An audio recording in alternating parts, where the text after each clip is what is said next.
Hello and welcome student. In previous lecture we learned some basics related to the biology. So in the basic you learn what is the meaning of biology. Next you learn Whittaker's 5 kingdom system, and after that I have introduced you to the syllabus of your 11th standard. So from that you have come to know our first lesson is Kingdom Animalia. So today we are going to start our first lesson, Kingdom Animalia. So in Kingdom Animalia, in previous two lectures you must have understand that there is a large variety of living organism on this planet. Okay, and these large number of organisms are classified into various classes. So how they are classified and what are the characteristics and which are the example of various classes that we are going to learn in detail in this Kingdom Animalia. So before starting the lesson, in Whittaker's 5 kingdom system, you learn that to classify anything, you should know some features or some criteria of that organism. On the basis of those features and criteria, we can classify the organism. So, which are the criteria are used to classify the organism, that first we are going to learn in this lesson. So, this is very important point. If you learn criteria clearly, or if you understood the criteria clearly, then next point will become easy. So pay attention and see different structure and forms of animal. So variety or large number of organisms are present on this planet, and different animal, different organisms have different structure and forms. So various organisms have various structure. In Kingdom Animalia also you can see variety of animal. There is large number of variety in their structure, in their shape, in their organization. So that large number of differences are there, but then also their fundamental features are common or same.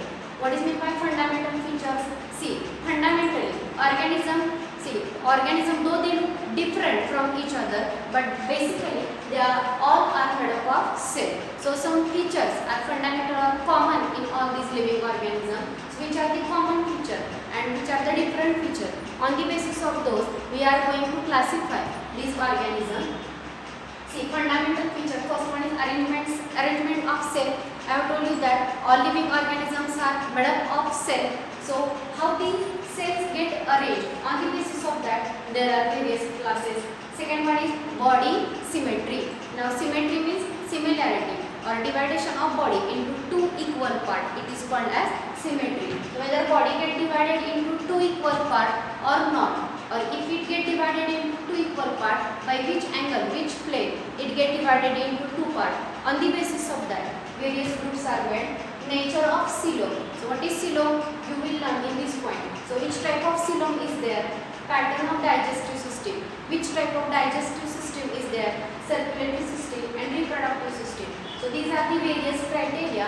On the basis of these, we are going to classify the organism in this lesson. So I am going to repeat once again. There is large variety of animals on this planet. So these different animals have different structure and form. Next, though they have different structure and form, then also some fundamental features are common in all these organisms. And these fundamental features we are going to use to classify the organism. So first one is arrangement of cell. Second one is body symmetry. Next one is nature of coelom, pattern of digestive system, circulatory system and reproductive system. So these are the various criteria we are going to use. So in that, first criteria is level of organization. What is level of organization? See.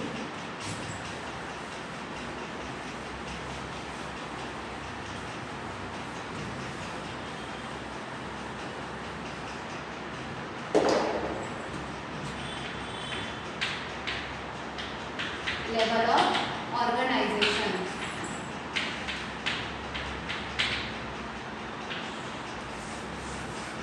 See, cells are arranged in the various level of organization, and on the basis of that there are various groups. So what is the level of organization? See, first one is cellular level of organization. Cellular level of organization. What is meant by cellular level of organization? So in cellular organization, cells are loosely aggregated or loosely arranged. So remember this statement, cells are arranged loosely. So loosely aggregated cells are there, but from this cell, tissue are not formed in this organism. So cells are there, but from cell, tissue is not formed. So such type of organization is called as cellular level of organization. I am going to repeat once again. Those organisms which have cellular level of organization have cells. Those cells are loosely arranged, but from this cell there is no formation of tissue. So such organization is called as cellular level of organization. For example, sponges. So you have learned these group in 10th standard also, sponges, or in phylum, first phylum Porifera. So organisms from that phylum are also called as sponges. So these sponges show cellular level of organization. So in these sponges, cells are loosely aggregated. There is little bit division of labor, division of work, but there is no formation of tissue. So such simple level of organization is called as cellular level of organization. Second one is tissue level of organization. Tissue level of organization.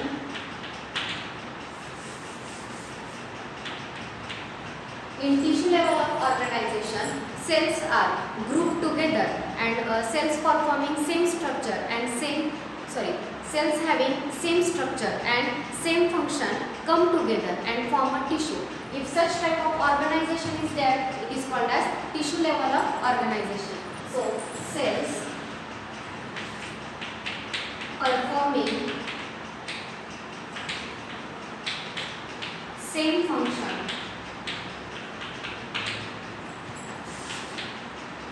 come together and form tissue.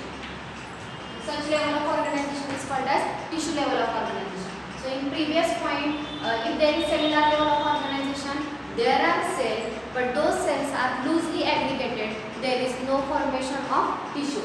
In second, tissue level of organization, there are cells and the cell performing same function come together and form tissue. So formation of tissue is there. Tissue is formed, but there is no formation of organ, and next is system. So only tissue is performed. Only tissue is formed at this level. बघा level of organisation आपण बघतोय. मी दोन सांगितल्या, cellular level of organisation आणि tissue level of organisation. Cellular level of organisation ज्या ॲनिमलकडे आहे त्यांच्यामध्ये सेल्स ज्या आहेत त्या लूजली ॲग्रिगेट झालेल्या असतात आणि टिश्यू लेवल ऑफ ऑर्गनायझेशनमध्ये सेम फंक्शन करणाऱ्या सेल एकत्र येऊन टिश्यू तयार होतो. सो इथं फक्त सेल आहे, टिश्यू तयार झालेला नाही. इथं सेल आहेत आणि सेलपासून टिश्यू सुद्धा तयार झालेले आहे, पण पुढचं म्हणजे ऑर्गन तयार झालेले आहे. मी तुम्हाला या आधीच्या लेक्चरमध्ये सांगितलेले की सेल बेसिक युनिट आहे.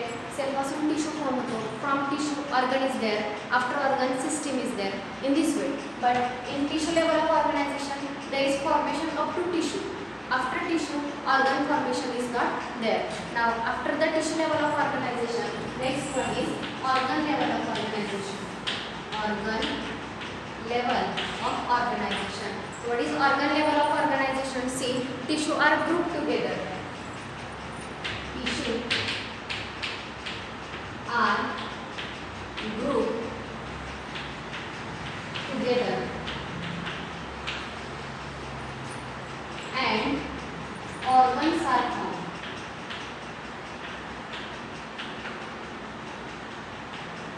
Now you can see progress in the level of organization.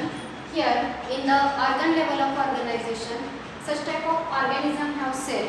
Those cells performing same function come together and form tissue, and from tissue organ are also formed. So in this way there is organ level of organization, and mainly platyhelminthes and aschelminthes, such type of organism. For example, platyhelminthes and aschelminthes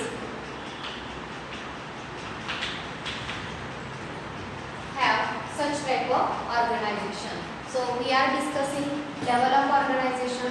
In the level of organization, 3 criteria, 3 points I have told you there. So first one is cellular level of organization, second one is tissue level of organization, and third one is organ level of organization. In cellular level, I hope you must understand, in cellular level, cells are loosely aggregated but there is no formation of tissue. In tissue level, cell performing same function comes together and form tissue but there is no formation of organ. In organ level, there are cell performing same function come together and form tissue, and from tissue organ is also formed but systems are not formed. So such type of organization is present in Platyhelminthes and Aschelminthes. And last organization is organ system level of organization.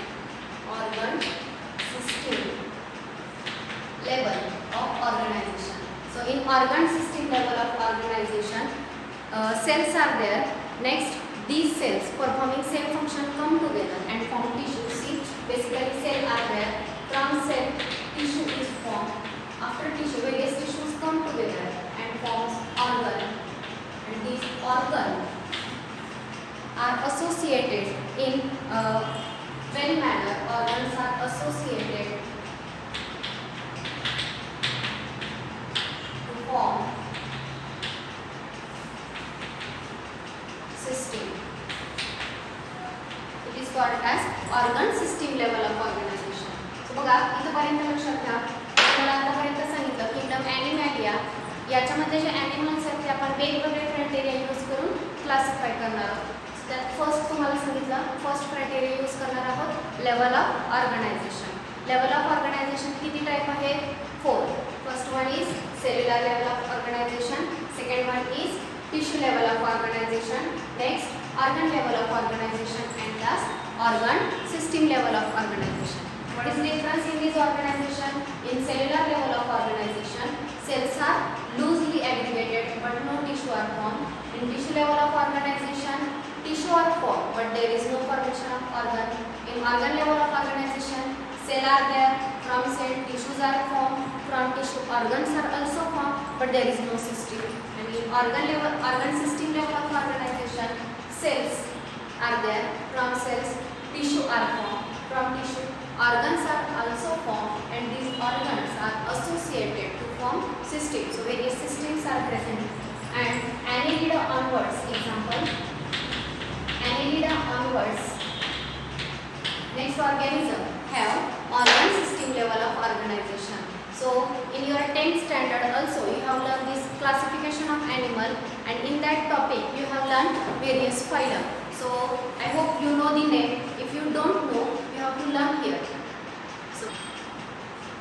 So first in your 9th standard, 10th standard you have learned the animals and you learn various names of the phylum. So first phylum is Porifera.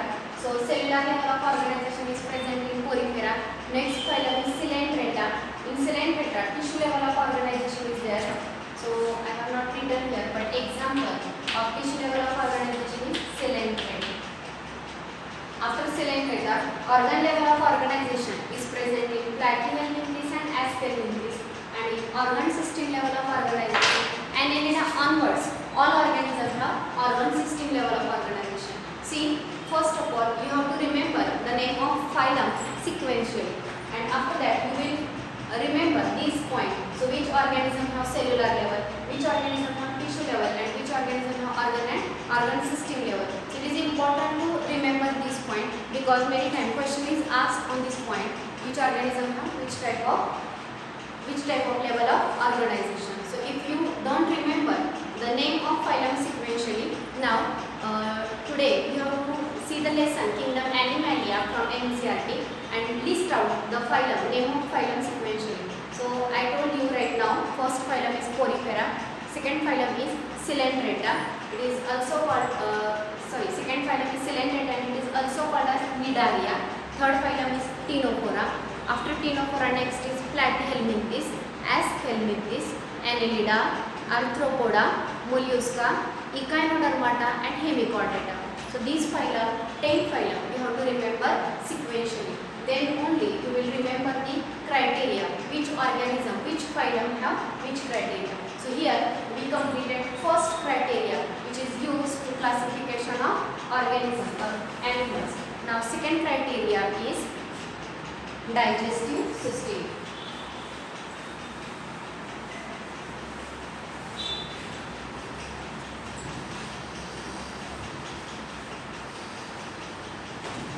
So see, in level of organization, last point was organ system level of organization. So some organism form system. Organs are arranged sequentially, and from that organ systems are formed. And whatever the function, it is performed by this system. So there are various types of system. So two main system you are going to learn in this criteria. First one is digestive system. So this is second criteria used for the classification, that is digestive system. Which type of digestive system is present in the organism? See, there are main two types of digestive system. First type is complete digestive system. First is incomplete digestive system.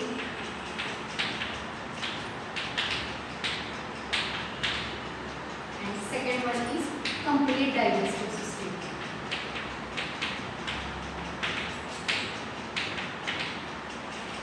What is digestive system? So in digestive system, first of all, there are various organs which are arranged sequentially and they digest the food material. So which are the organs? Basically, you know, first is mouth. After mouth there is pharynx. After the pharynx, next is tube, which is also called as esophagus.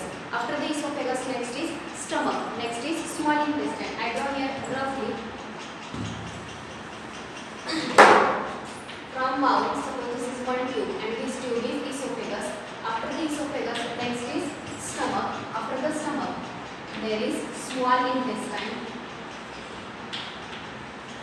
And after the small intestine, there is large intestine. So this is the digestive system. You can see digestive system is nothing but it is a long tube and its diameter changes at various places. Now this tube have two openings. At this mouth is one opening and anus is the last opening. So first opening we use it for the intake of the food material, and anus, through the anus undigested matter is thrown out of the body. So in this way there are two openings in this tube. So on the basis of this opening, digestive system is of two types. One is incomplete digestive system and second one is complete digestive system. So what is meant by incomplete digestive system? So incomplete digestive system have single opening, and the single opening work as mouth as well as anus. So those organisms which have incomplete digestive system, in those organisms their digestive system have only one opening. In this digestive system you can see two openings. One is mouth and another is anus, two separate openings. Mouth is used to take food material inside the body, and through the anus the undigested matter is thrown out of the body. But some organisms have incomplete digestive system. In those organisms, digestive system have single opening, and this single opening work as mouth as well as anus. Means through that opening food material is taken, and same through the same opening undigested matter is thrown out of the body. Such type of digestive system is called as incomplete digestive system. Second one is complete digestive system. In complete digestive system, this system have two separate openings.